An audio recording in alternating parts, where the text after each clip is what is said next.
Well, we'd like to welcome everyone to what is getting close to our 200th version of Zoom, sharing with other people around the world. And we are delighted this time to have Marilyn talk to us. I'm going to introduce Anitra, who has helped put together some of the joint projects that we've been having with the US. So Anitra is the head of the US USACOR, and she is going to introduce Marilyn. Thank you, Ted. This is, I think, the 21st meeting we've had of the associations from the Western Hemisphere. And we're happy today to find out that the Association for Africa may send an educator member. They've been doing a lot of projects on education. On the 1st of November, Jerome Clayton Glenn will be the third of these Western Hemisphere, and he will discuss artificial intelligence. But let's get to Marilyn, who is indeed a pioneer in distance learning. She founded the first large-scale distance learning school, Laurel Springs Schools, which now has 85,000 students and matriculates them on a regular basis. Distance learning started in the 1980s with Marilyn, and she won a prize in 1991 from the United Nations Environment Program for her distinguished work. She also started a high school in South Korea and another one in Tokyo. She is a member of Club of Rome. She's on the board of Captain Planet, the CNN children's outreach about the environment. She has been chair of the Global 500 group for several decades. She's now co-chair with me of USA COR and on the board of Schools Without Walls. She's distinguished awards included one from the UN in 1991, a Presidential Youth Environmental Award in 97, U.S. Outstanding Leadership in Distance Education in 2010. So, Marilyn, we're very happy to hear your program about women in Afghanistan, which gives us all great hope because once women are educated past the 4th to 6th grade, they tend to have smaller family sizes, population goes down, and also they tend to have their children better educated and in the working force. Marilyn, please illuminate us about the Afghan progress and project. Thank you, Anitra. Thank you so much for your beautiful introduction. And I just want to say, Anitra and I have been working together for many years when I was the chair of the Global 500 Forum, and she was running for the executive director of the United Nations Environment Program. So we have years and years of wonderful memories together. And it's truly my pleasure to now share with you this presentation. So I'm going to take you to the next one. So today we're going to do a discussion of the education of Afghan girls. I know that this is a topic that's been in the news, and at many times we've also had it disappear from the news because there's so much else going on. And in many cases, there's a sense of hopelessness. And I want to share with you the incredible transformation that has happened for us as a working nonprofit in Afghanistan, and let you know how we have been transforming the space of education, perhaps in a small way, but hopefully in a way that will scale up. And so it's my pleasure to share with you. I want to share that all the photos taken are of our girls. They do not show them full face. And we will not be sharing some information that we feel would be a compromise to their security. But I do have their permission to share with you the pictures that I have of our many girls. And we're going to be talking about inventing distance learning as a lever for transformation and well-being, and also identifying other key levers that are happening in Afghanistan. And so when people say, oh, I don't know what to do, it's just so impossible to work there, I can assure you that it is a challenge what I never thought I would take on. But now that it's here, it's really an honor to be part of it. So I wanted to share with you where we were before the Taliban came.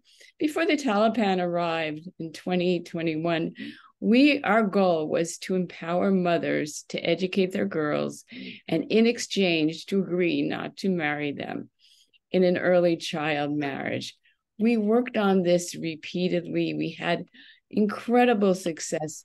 We provided stipends for each family that agreed that their girls would not be sent into an early child marriage, but instead would go to school.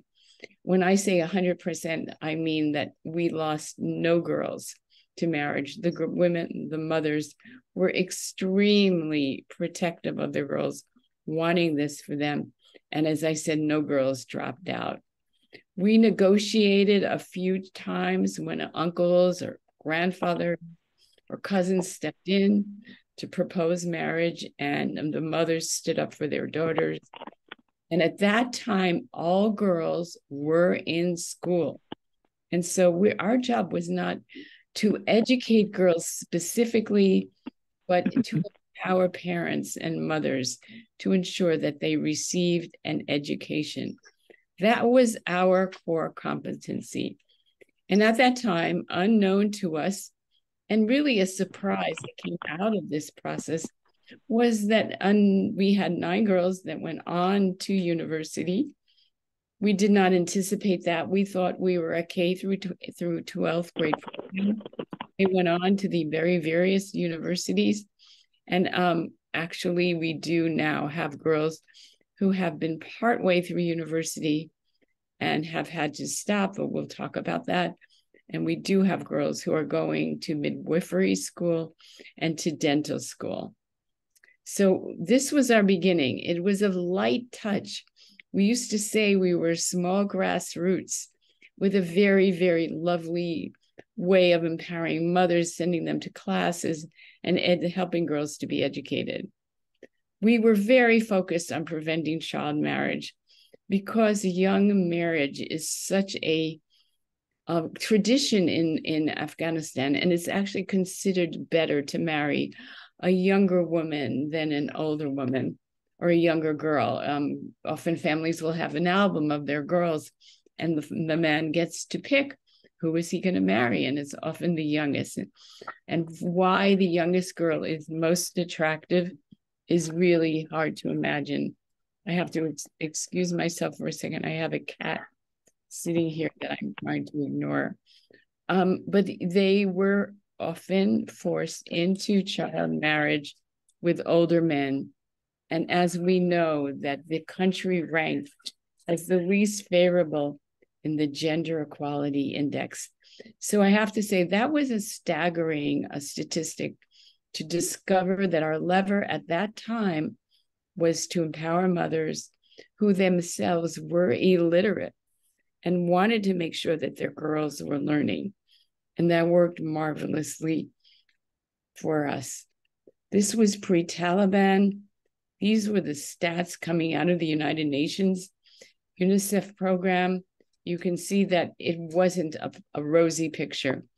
We had very low literacy for girls in comparison to boys, but yet we felt that at least 37% of adolescent girls were being taught, and that we were part of that picture. And we were also mindful of the young men, because in a family, a caring, educated boy or man is essential to the well-being of a woman. And so we've worked very hard with our families to encompass the boys to look at culture and to ensure that they too are being incorporated. Because, excuse me, I'm going to take a break. Take this cat. I will show you my cat who's going down, to be part of our program.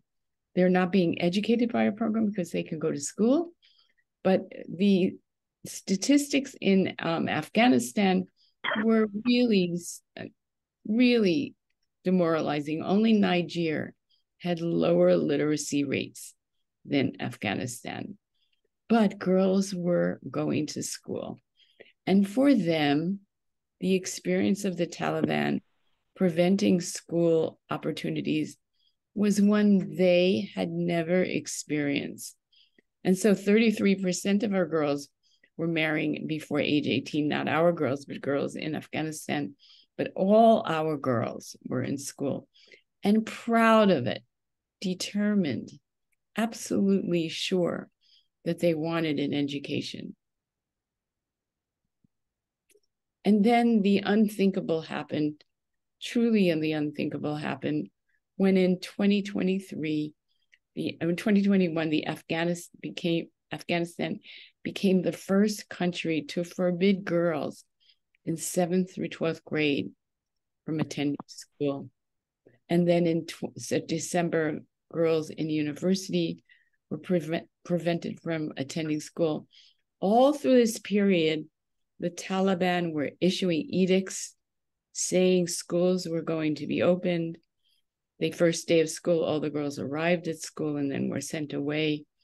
And through that period, we had, I would say, a sense of immense hope and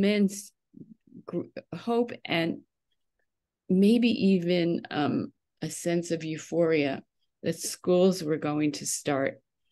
And as that period continued, we really experienced our students and the girls of Afghanistan going through really the 5 levels of grief. First, it was denial.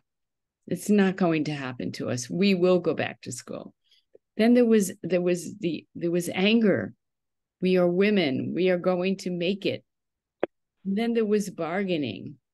How can we get ourselves into a program?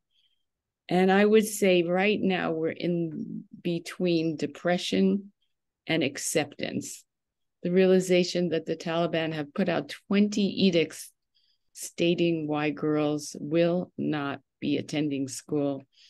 And the realization that they now have to empower themselves, find new ways of gaining the education that they desire, or to give up and say, I'm just going to get married and have children. Now, that has not happened for any of our girls.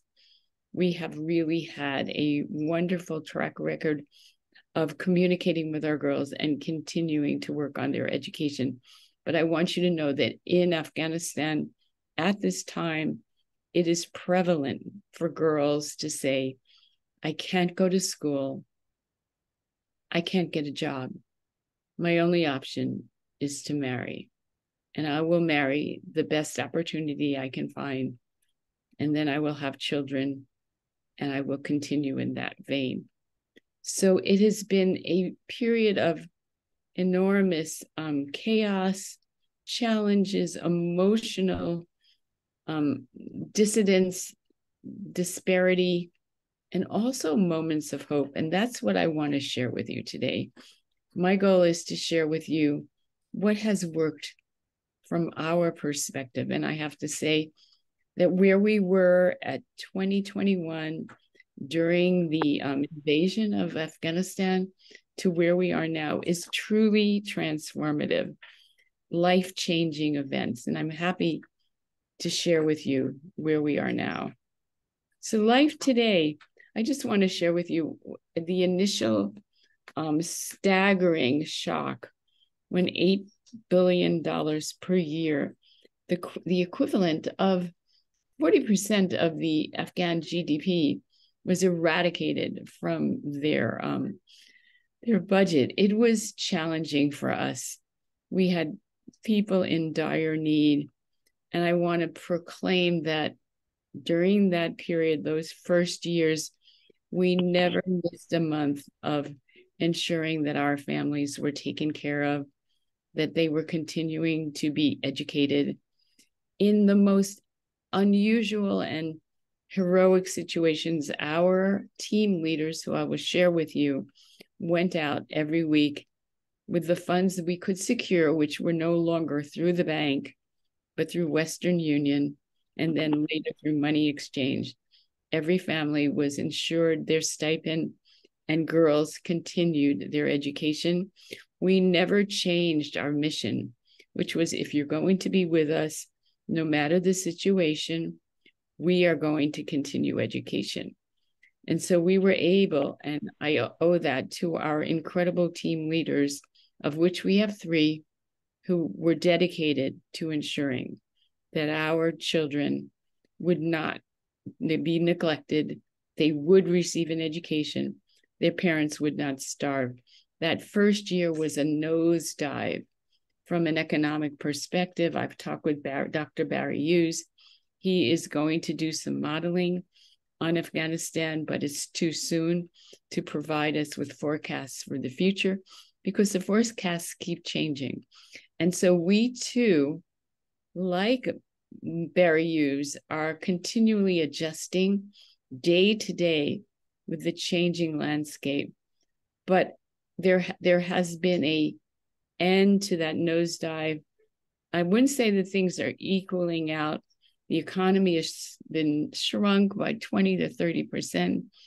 But people, I really believe in the ingenuousness of the humanity of man as they have continued to find ways to gain an income, to find ways to create opportunities for their family in the midst of really the most harrowing situation. I wanted to share with you a perspective, and I shared this in my bio, but when we think of young girls in Afghanistan, we think that they understood who the Taliban are. But the truth is they didn't. When the Taliban were at the door of Kabul University, they had no idea. They had never seen Taliban. They had heard about them.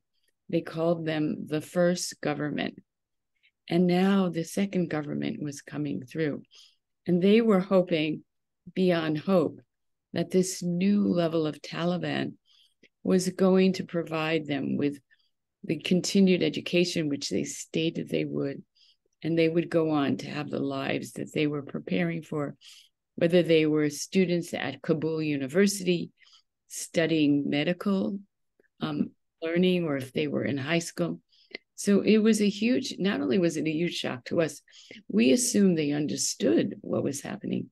They actually had no experience with the Taliban in Kabul and Herat. There were other areas where they did. And it was a tremendous shock. And as we saw in the levels of grief, it took time to adjust to what it means to live in this kind of environment. What do you do? And how do you transform in it?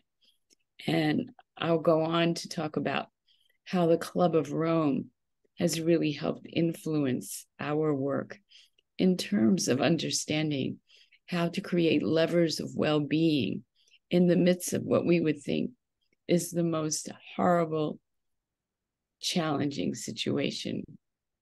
So what do we do now?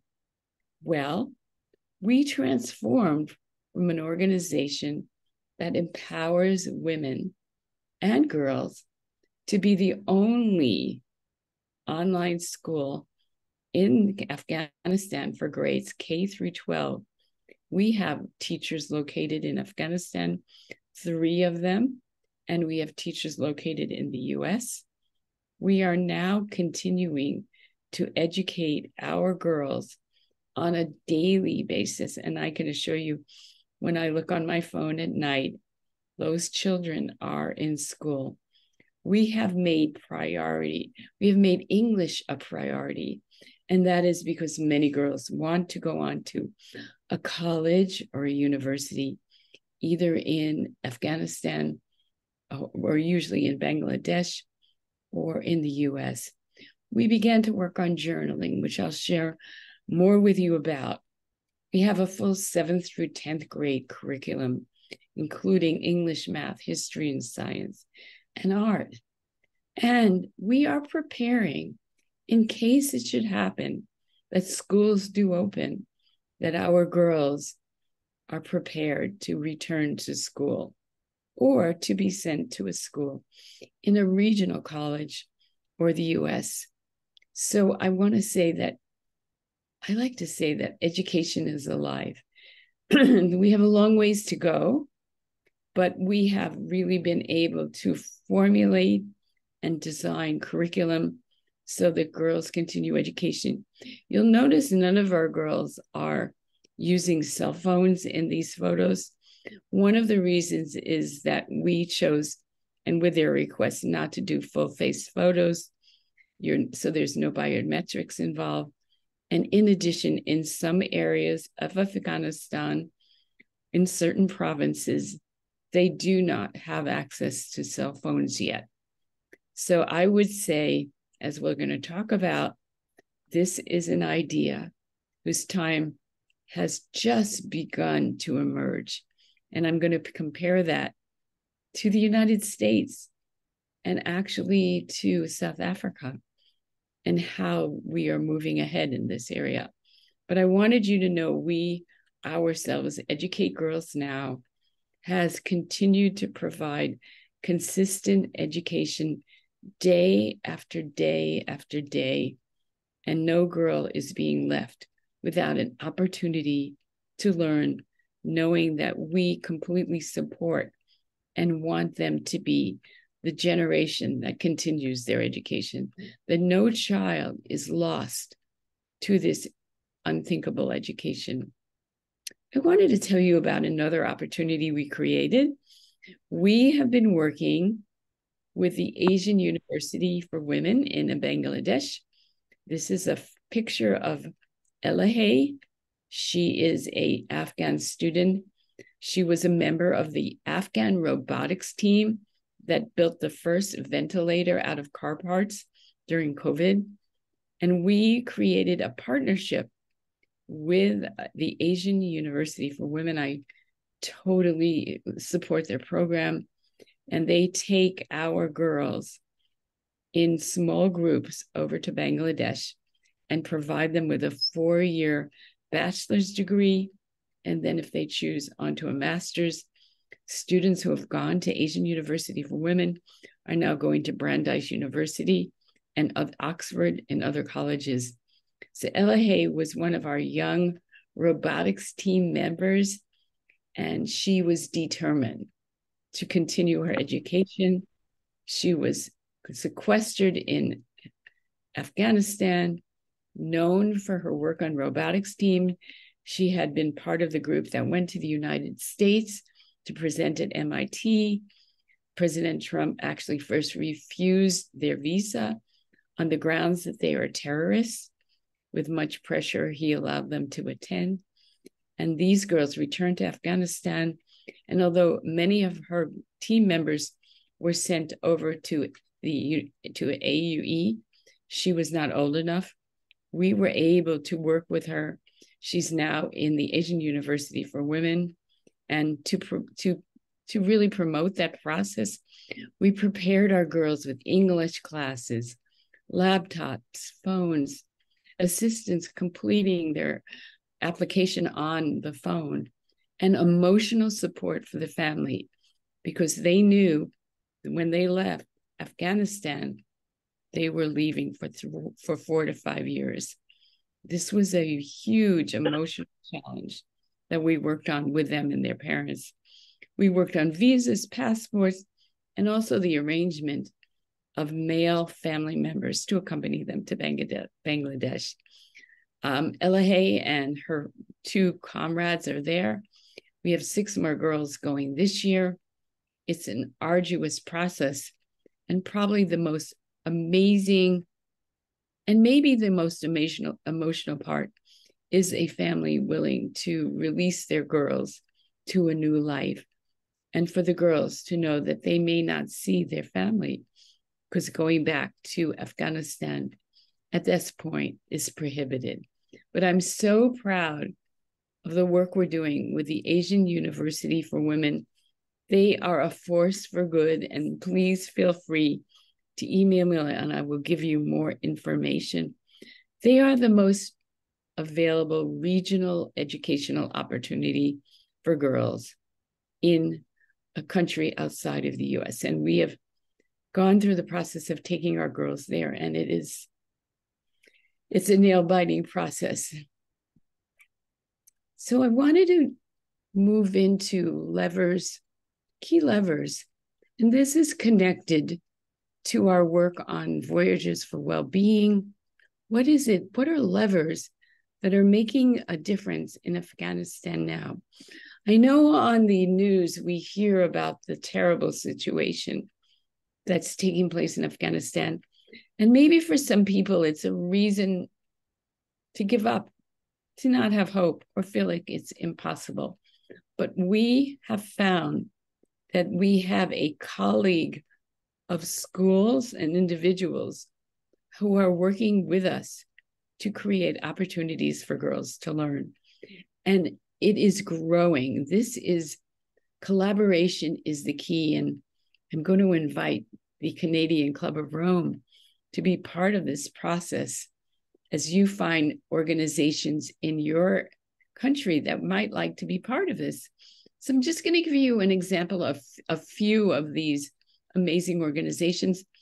I'm choosing not to share all of them just because for security reasons, we have now probably about 20 different organizations we're working with. So here we were, just to reflect back, a small organization empowering mothers to provide an education for their children by giving them a stipend and also working on educational options. And now we're collaborating with organizations around the world who are of like mind, doing the same work we are doing. And we attended a wonderful seminar at Stanford University where many of these organizations came. And it was so empowering to understand that we're not alone, that they are working with hundreds, thousands of girls to help them gain an online education. We work with the Afghan Girls Financial Aid Fund. They're sending girls to the US for an education. One of our best partners is ASAP Afghanistan at Princeton, and they are working with our girls to ensure that they can learn English. They begin at the beginning, middle, and advanced level. They work with them on their Duolingo tests so that if they choose to go to a US school and we can get them in, they are there to help us. They're incredible. And I encourage you, and I will be happy to send you all the links. They are a passionate group, 50 volunteers working with the Princeton group to make this happen. University of Wisconsin is providing consistent English online classes to our girls, which has been another opportunity for us. And then Der Spiegel did an article about our girls, their thoughts. They created a journal writing class.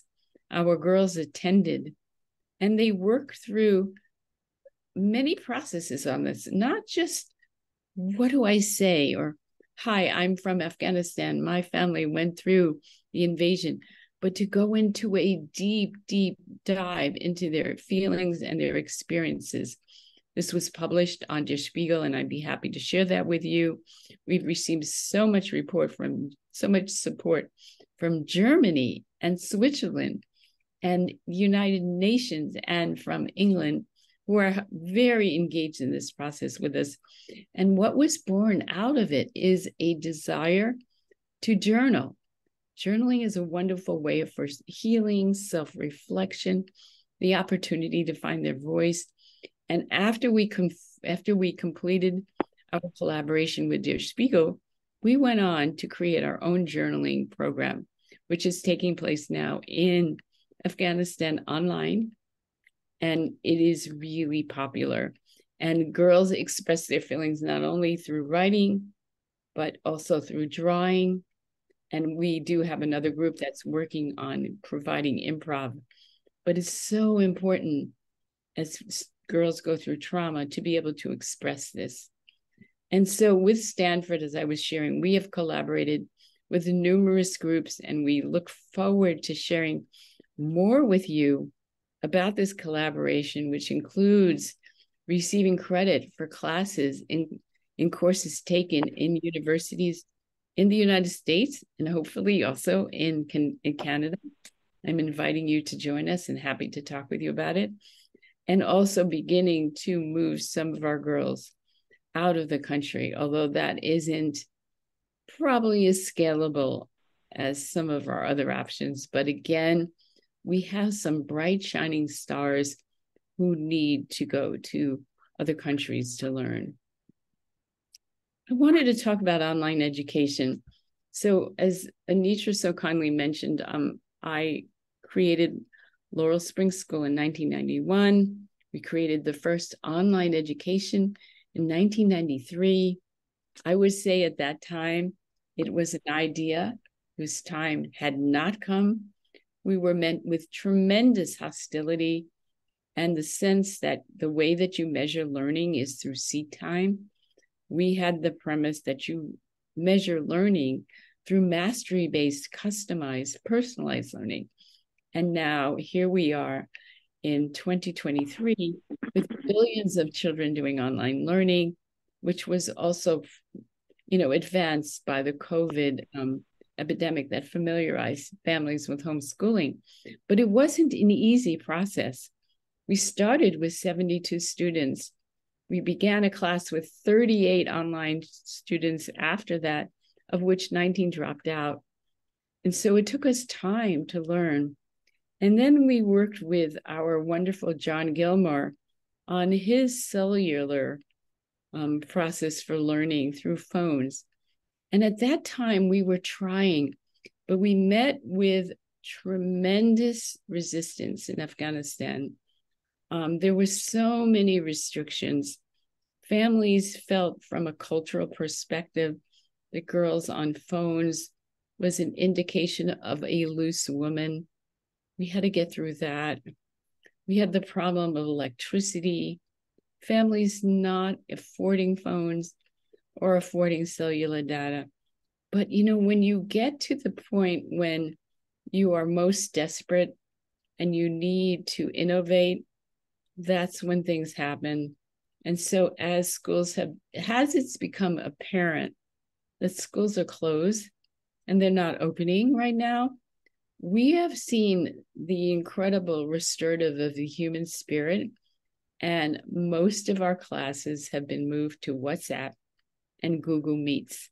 So girls and parents who would have been completely against and objected to online learning through phones are now joining our groups.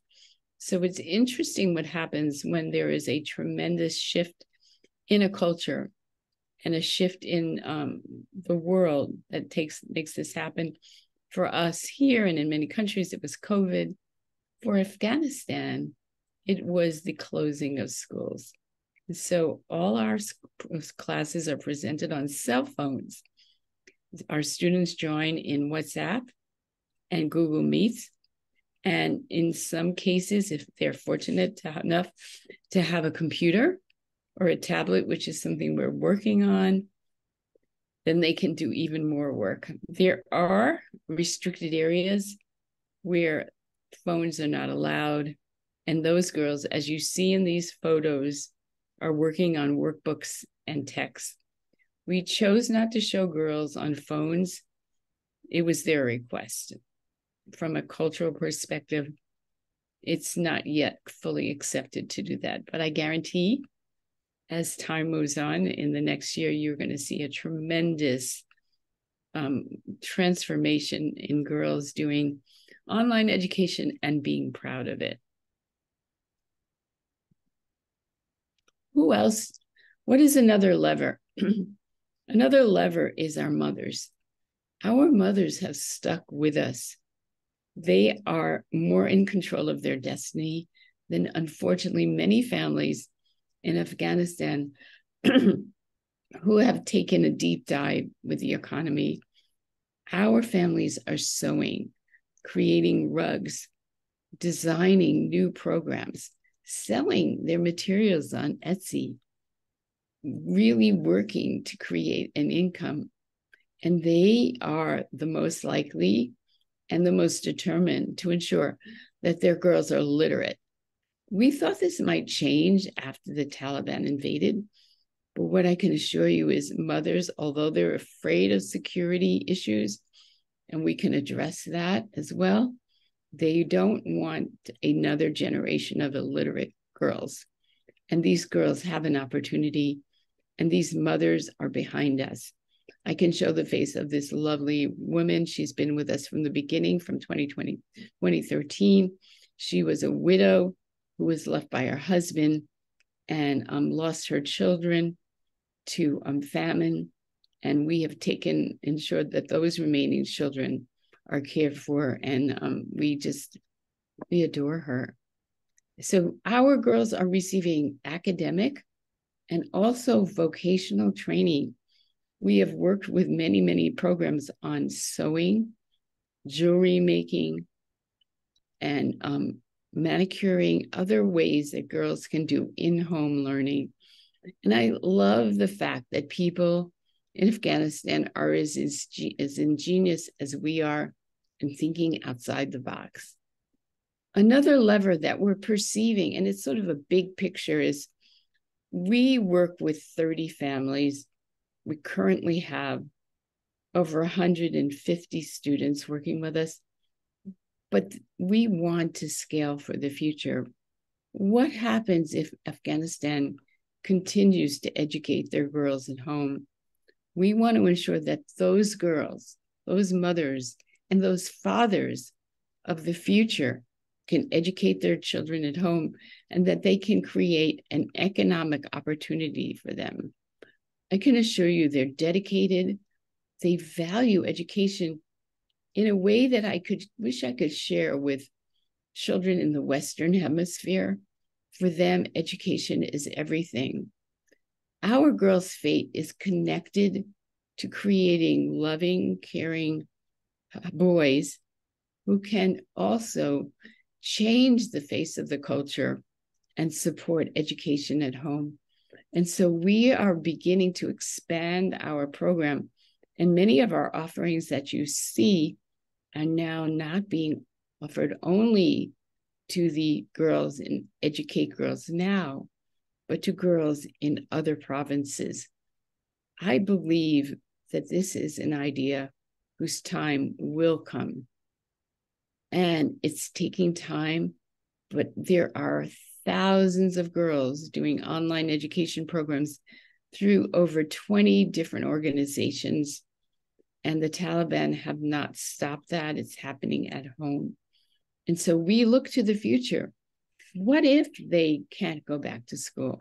We want to ensure that we have a generation of girls who can continue to learn, and a generation of boys who can be caring husbands and also create a livelihood that is in line with who they are. And so we are continuing to work on English, journal writing, classes, and moving girls and boys into courses that will help them to elevate their well-being. Not everybody can leave Afghanistan, and perhaps it's a heartache for some who can, but we know that we have an opportunity here.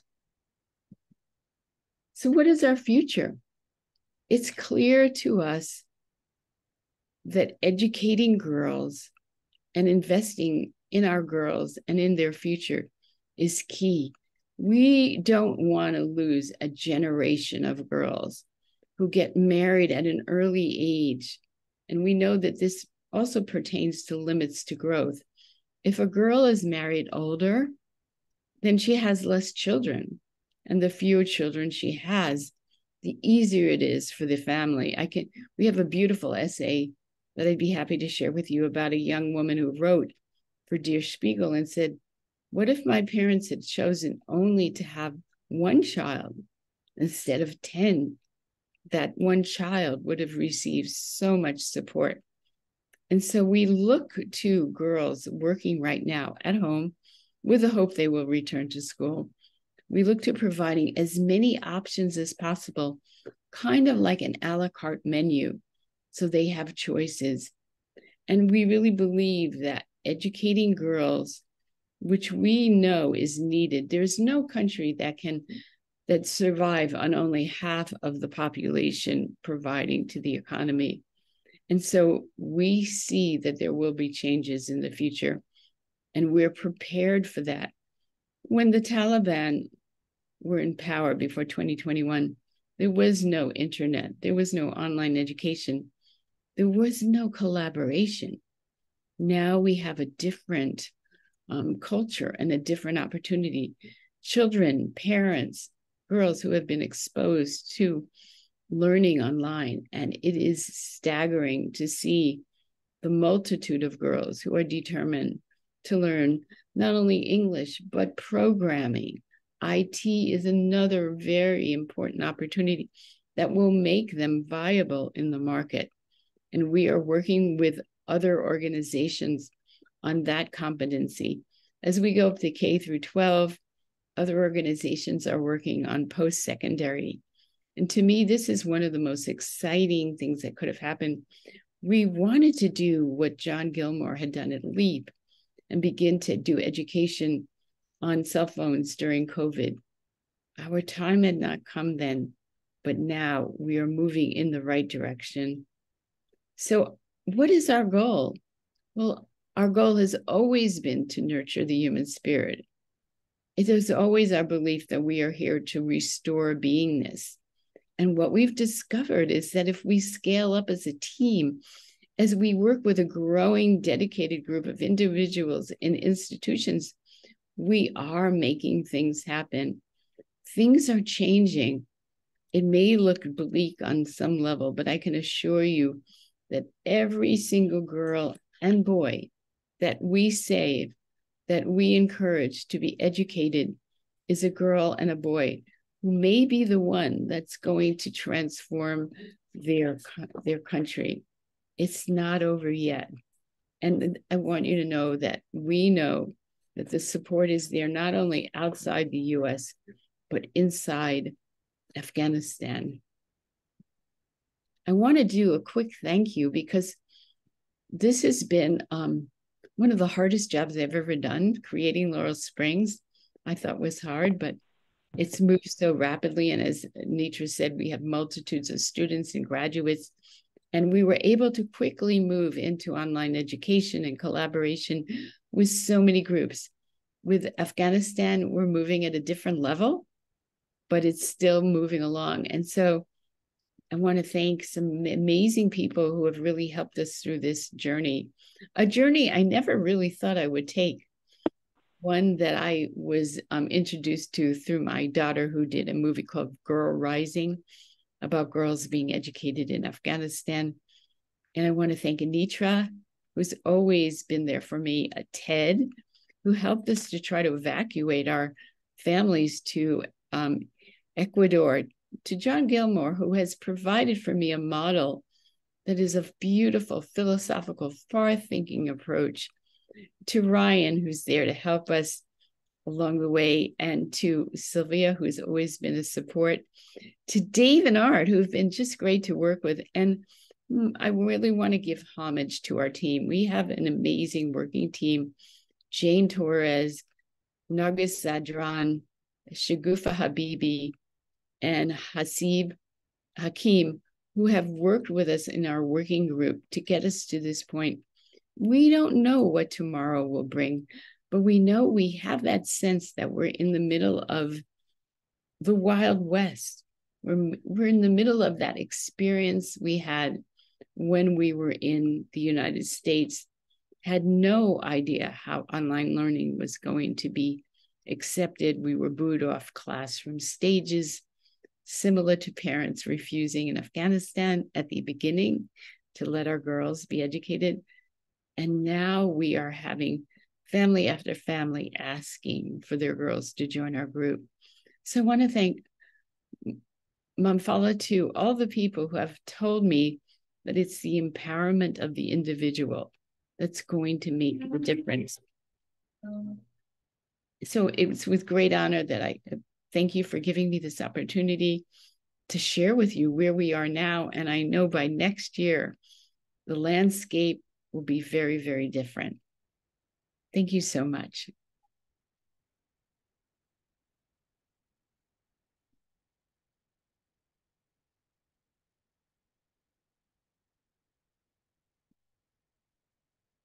Okay, we're having problems with Anitra as well. And, well, she's trying to phone in again. I mean, I had problems connecting as well. Sorry about that, Marilyn, but we're back. I did want to ask one question, and that is, how have the recent earthquakes impacted, the earthquakes in Afghanistan impacted your work?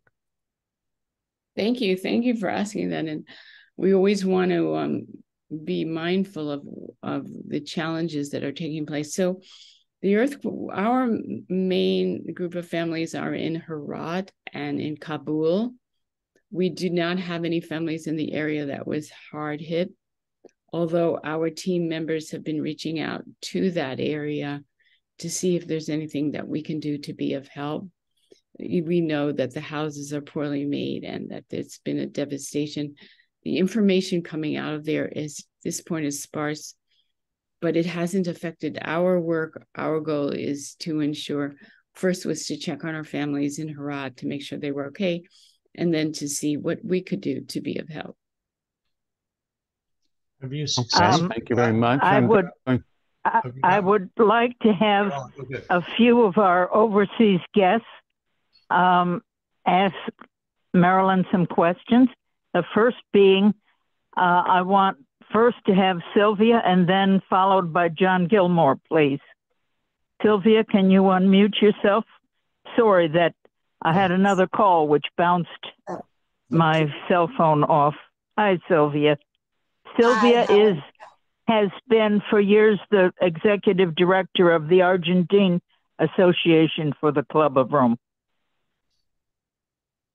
Thank you, Anitra. Sylvia? Well, and a very close friend to my admirable Marilyn and you, of course.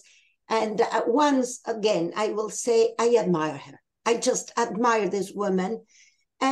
Just one question, because you know that these last days, I am horrified with what human beings can do to human beings. And I'm very touched with all this. And I was listening to you, and I wonder, is it that Taliban are changing them? Because how is it that they are allowing this civilized action in Afghanistan and with girls? Are they secured? Or are they facing dangers, retaliations, punishments? This is my question. And please, I apologize because maybe I am asking this from my absolute ignorance and horror. Well, thank you, Sylvia. It's so wonderful to see you. And I do want to take this moment to introduce Penelope Shahib. She's our new member of the Club of Rome. She was born in Palestine and is now in Jordan. Well, it was in Jordan, and she is now the Director of Innovation and Entrepreneurship at the University of Wyoming. And we had a chance to meet, and she's an amazing, amazing woman. I mean, yes, security is an issue. It's an issue every day.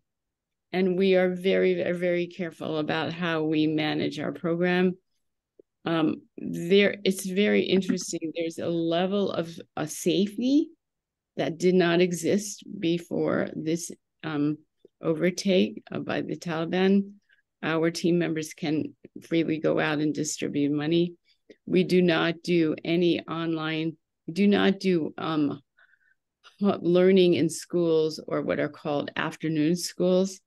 And we are careful about how we disseminate information. We don't know we have to assume they know everything.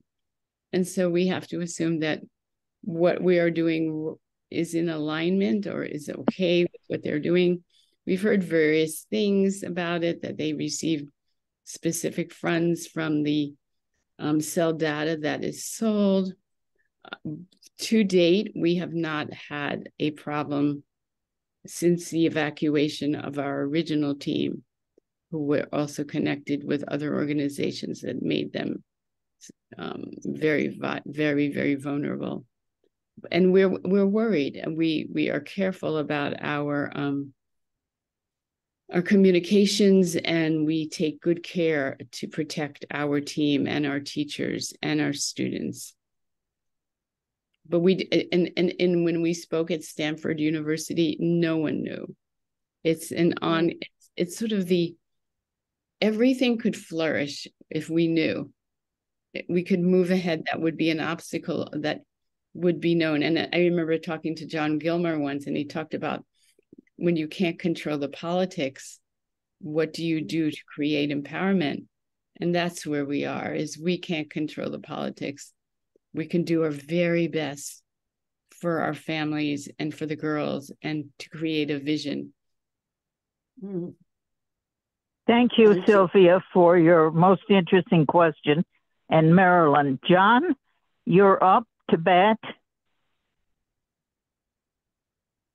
Thank you, and how beautiful to hear that the focus of your work is to nurture the human spirit, and in the process, it becomes a reciprocal learning, because we nurture ourselves when we're engaged in this kind of work. And I want to commend you for holding that at the center. I have a strong sense from your narrative and the shared one in the past, that the line of hope that links the young people in the one country with the other people in another country is actually what education pivots on. It is that thread that allows for self-empowerment. And so you, in the current, and I'm interested if this is how you see it, in the current situation, it's less about content and curriculum, and it's more about connection and engagement and holding that nurturing that spirit. And that's not an easy to document thing. And I'd just be interested in how conscious you are of that balance. It seems to me you have no choice but to err on the side of staying connected, keeping that thread alive. But how do you see that? Because it could be that there's a key to what the core of education really is, in that restricted, narrow band of permission that you have in which to operate. Thank you, John. I always love John's questions, because it takes me, he's been there and mentored us through some of our hardest times, and also always makes me think. So, it's interesting you say that, because we have been reaching out, and girls have been joining in and taking responsibility in areas that we did not know they would be interested in. Like, we have girls who are doing storytelling classes to little ones. And we have other girls who are mentoring the girls who are going to be attending Asian University for Women. And we have another group of girls who are mentoring the girls going to University of Wisconsin. Beautiful. And so it's kind of like, the way I see it is, it's like a doorway that's opening, and it takes time. It's not like, oh, it's open. It's like, would you do this? No. Oh, you will do it. And so I love when I see this collaboration taking place, and I'm very moved by it. And I think you're right. That is more important than the classes are the classes. We do it because it's important to keep that, to keep a structure going. But it's the connections that are being made that are so powerful. And now we have some of our girls who are running the journaling classes. It was initially run by Der Spiegel, and a very astute, hardcore journalists, and now we've taken it over, and they're designing the class, the questions they want to ask, and they're working with the girls. And I find that is so exciting. So yes, the answer is you're so right. And it's just beginning. You're right. That could be a lever, because it's just sort of at its little baby seed stage. This is new for them too, to do this. They've never done this before.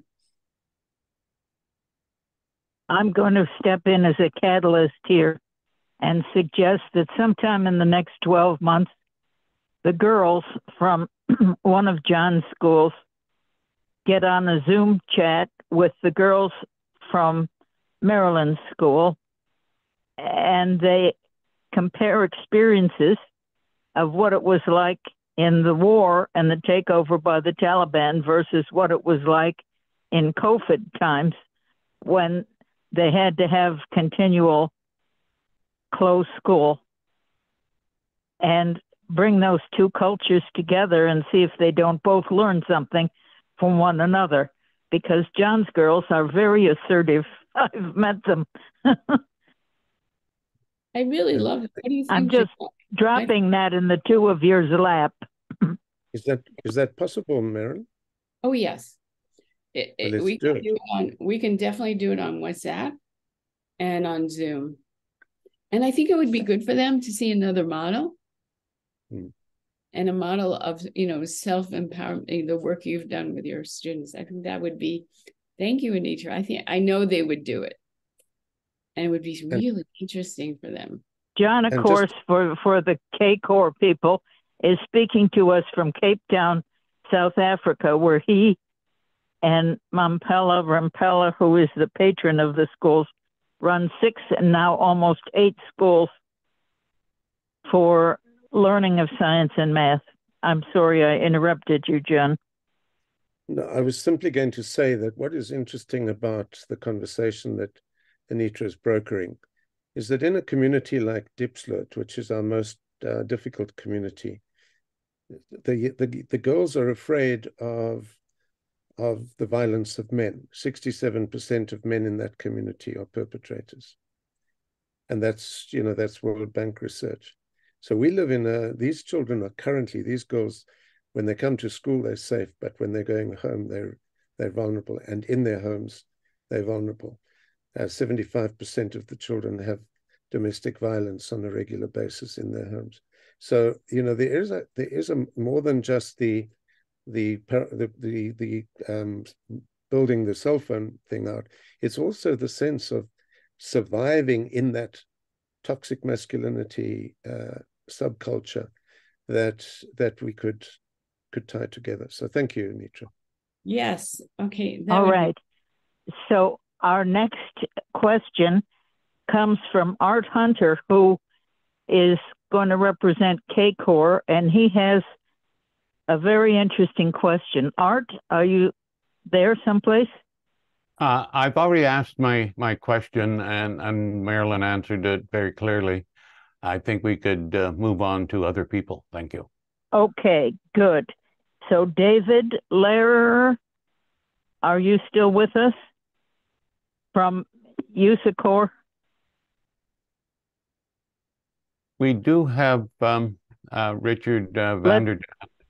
If Richard, let's try. Wait a minute. Let's try Van Hudson, he had sent me a question earlier, and then Richard, and then David Doherty, and then Madeline, and then Catherine. Van? What question did you have that I sent earlier, Anitra? No, go ahead. Ask whatever it is you're most interested in. No. I don't really have a question. I'm just delighted with the way your program's going, Marilyn. It's heartwarming and gutsy and innovative. And just with all that's going on in the world today, it's a breath of fresh air. Are you getting good enough funding for what you're doing? Are there paths that you were looking for helping? You know, that's a great question. We definitely would be appreciative of additional funding. We have fundraising in the middle of trying to hold the focus of an organization of this magnitude is challenging, and I know John has done a lot of work on this.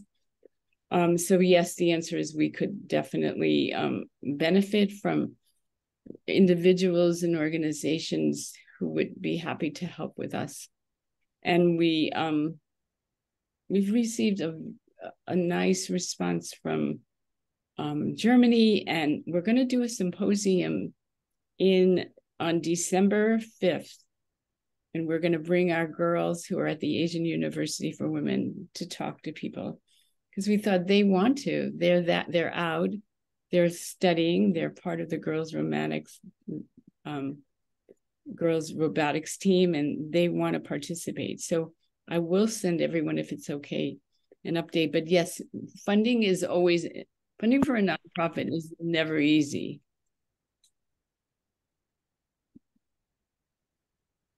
All right. David Doherty. Oh.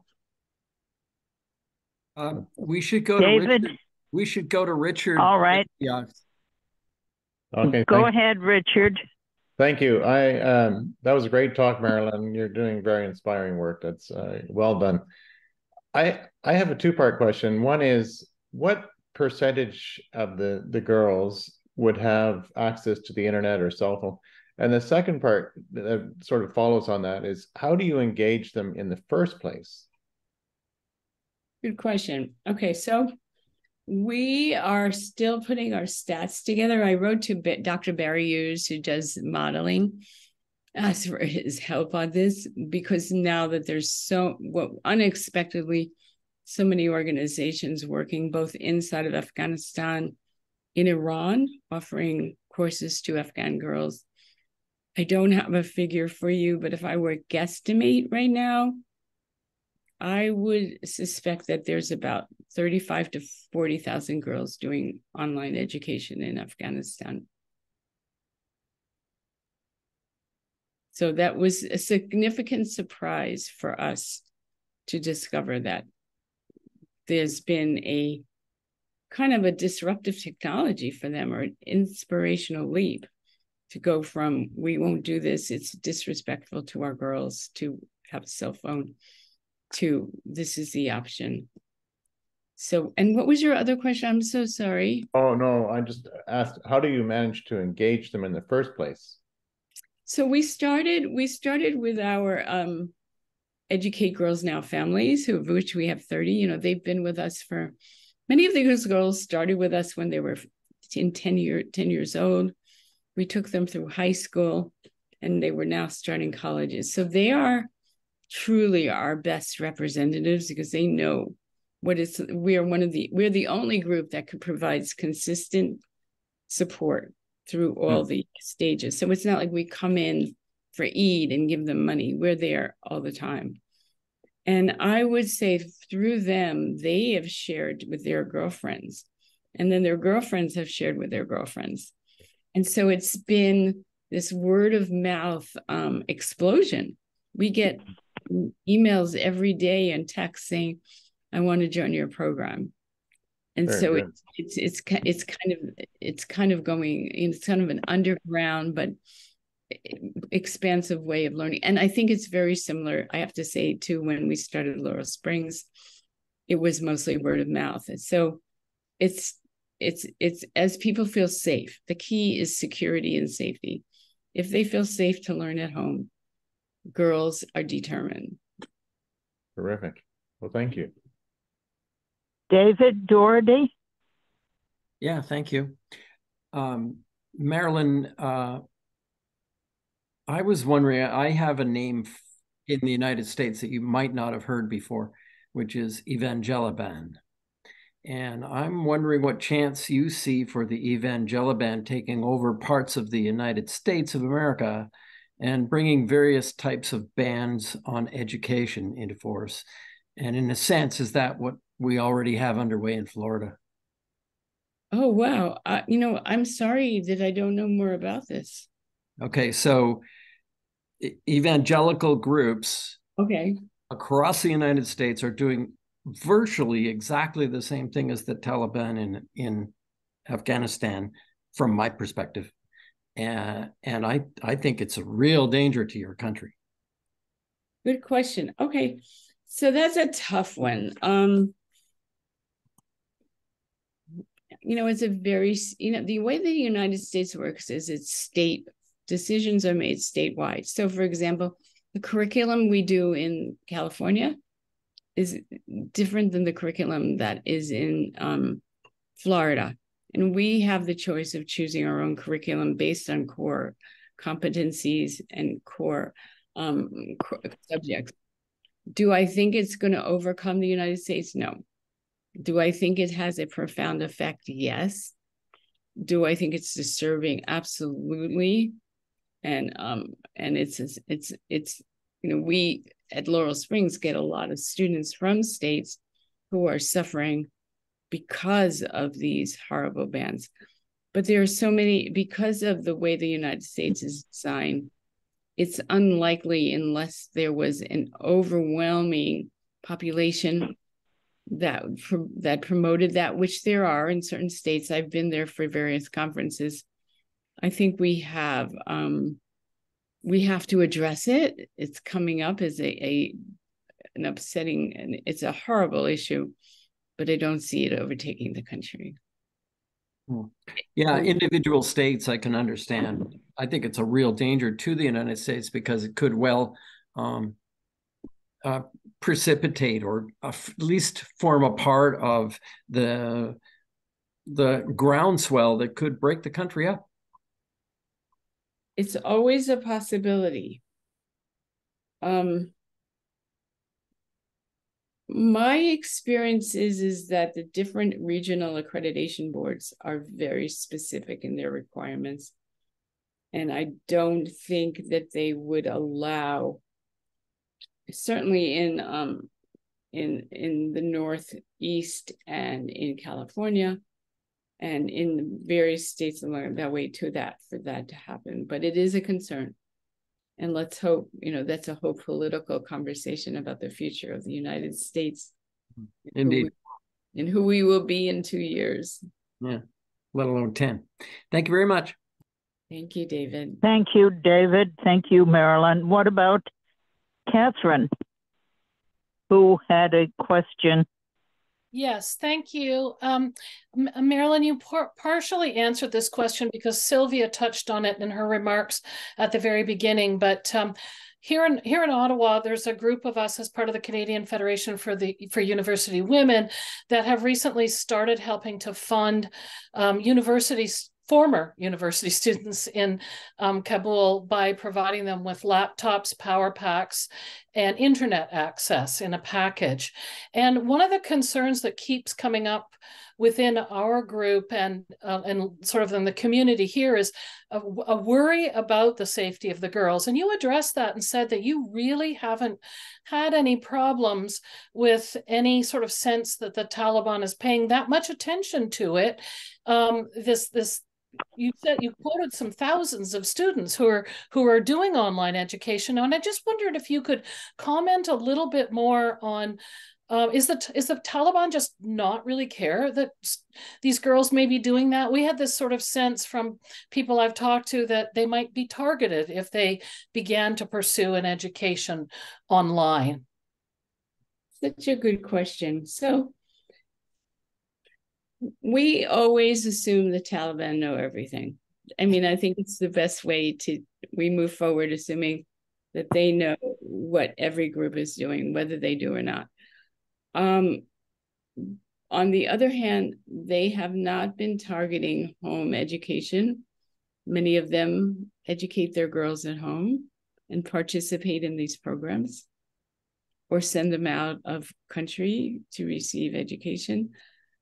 So I think that there's a big difference between what is stated and what takes place in these meetings, I wish I could say it's safe. We don't know, but what we do is know that so far girls can learn at home. You cannot go out. You cannot make a big display of what you're doing. And if you stay at home and you do your work, then the question is, can we take you through other pathways, whether it's getting your degree in Afghanistan, moving to a regional school, or moving to an international school. And I know by next year we'll have a whole different perspective, but I do know that what was difficult for our team leaders at the beginning in 2021 and before is in terms of safety on the streets, is we've had, it's actually safer for them to disperse funds. It's not saying that I promote what's happening, but it has been safer for them to make those moves. But I think it's so great you're doing laptops. It's one of the Canadian Women for Afghan Women have been, I just love that group. And they've done so much to help so many girls. And we meet with various programs that have said, oh, we receive laptops from Canadian Women for Afghan Women, and those girls are doing programming and doing things that girls cannot do on cell phones. Great. Well, thank you. And that reassures me that what we're doing is probably a lot safer than we had even worried about. Are you part of Canadian Women? Thank you.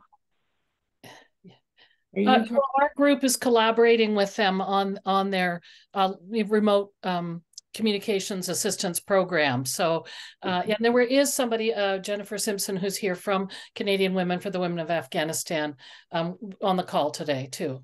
Wonderful. Yeah. We love that group. Thank you both. We have Samarat, Claude, and David Ciampi. And we have 10 minutes before we stop this formal part. And then I thought perhaps Sylvia and John, who I interrupted, both of them could, once we stop the recording, they could ask in the rump session, so to speak. So we have three, Samarat, Claude, and David. Please unmute yourself and show your screens, and Samarat is first. Is he still here? Samarat? Okay, Claude, you're on. Yes, Marilyn, your work is very inspiring, and you're focused on Afghanistan and the very unique situation that's under the Taliban. But it seems to me that your work could be a wonderful template to be used globally, both now when there's parts that are underserved, but also in the future as things perhaps aren't working quite as well as they do now. And so I just want to give you an open-ended question. Can you talk to us about, have you codified your methods, the way you approach parents, the way you approach community, the agenda, for the syllabus, etc.? Such a good question. So, yes, we are looking at the scalability of this program. I think we are working, and we're working on a handbook. The areas that we really need to work on, and it's something I want to talk with John Gilmore about, is teacher training. We have some highly trained teachers who came out of the Oak Meadow School in the United States. They're in Afghanistan, and they teach Waldorf education.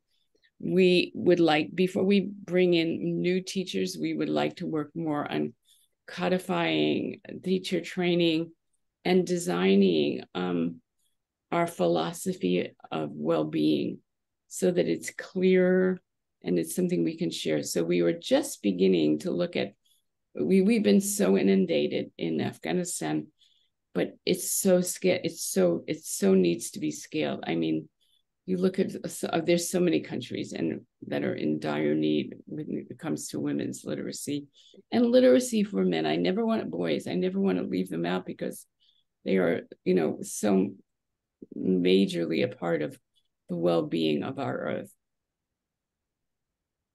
Thank you. Thank you for that question. Thank you for the answer. Thank you, Claude. David?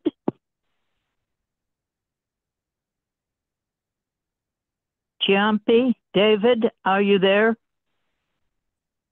He asked such an interesting question.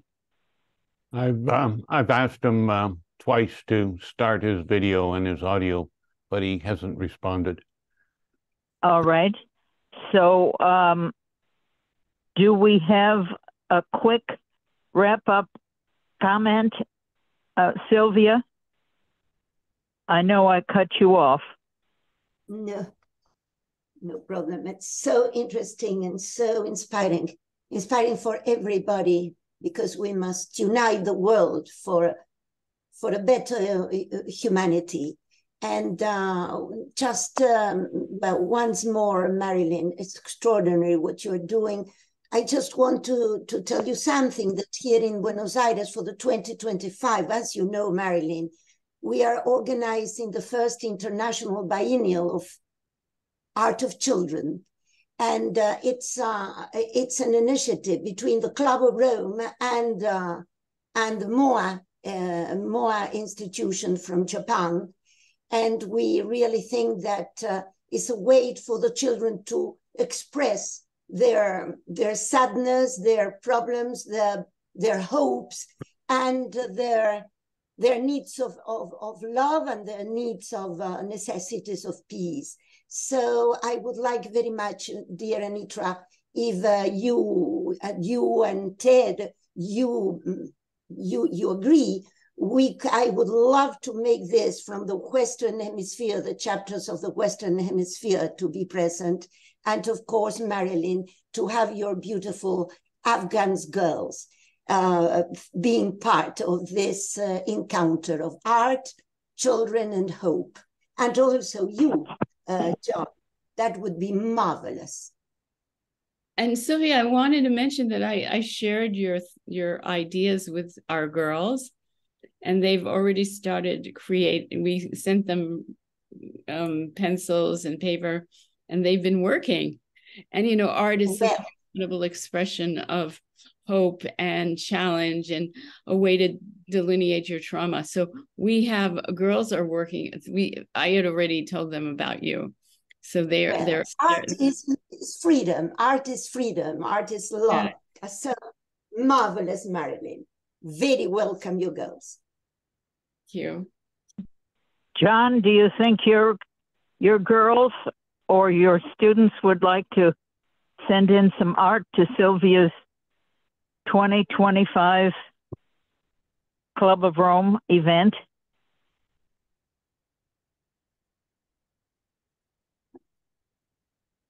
Is John there? He's gone. No, I'm here.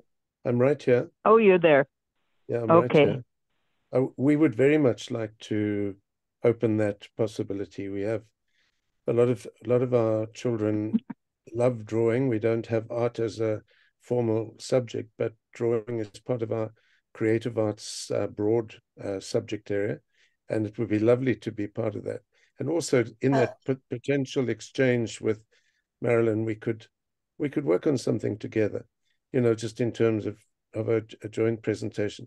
I'm actually speaking on Monday to Laurel Springs Open Community at 1 p.m. on your time. And, you know, I'm just loving that interaction and realizing just how much we could do together more intentionally. So yes, why don't we connect the three continents? And so yes, absolutely. I'm so excited because John is going to be sharing, the head of our symposium. He's sharing a symposium on Monday with our students. And I'm just thrilled. I'm just so excited. So, Ted, I think I'm very happy with Marilyn having evoked so many positive positive potential projects as well as positive questions and kudos. So well, perhaps you'd like to do something. It's always nice something more formal. Yeah. It's always nice to hear success stories. And we sometimes have had these sessions on KCOR and more broadly that we end up talking gloom and doom and sort of trying to out-doom each other. And then we suddenly find that in the worst places in the world, there is hope. So Always. I think it's very important that we look at both sides. And in fact, that's why most of us got involved in this well-being initiative with the Club of Rome. And by the way, I think that there are outlets for that art that you have been talking about. We certainly could find a place on our KCOR site to put some stuff out, and I'm pretty sure we could convince the Club of Rome to put it on their exchange. So I don't just do it for fun. Let's do it to make a difference. I love that. Anyway, I think we have reached the end of the formal session.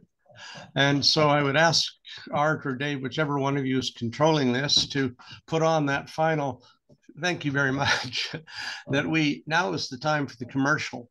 Because every time when we present something and people like it, we say, well, how about you join us? How about you even present to us? And certainly if you have not joined the KCOR, we have to pay for this stuff. So never hurts to at least subscribe. And certainly for those of you who do not belong to KCOR now, please help us, because we do got to pay the guys to run the computer and to make sure we have a working computer. As Marilyn has said, getting people computers that work never hurts. So that said, thank you all very much for coming. And we're going to put off the recording and throw it open to everybody. You can unmute yourself and put your video on, and we can talk to each other on other things if we wish for the next while. So thanks for coming. It's been fun.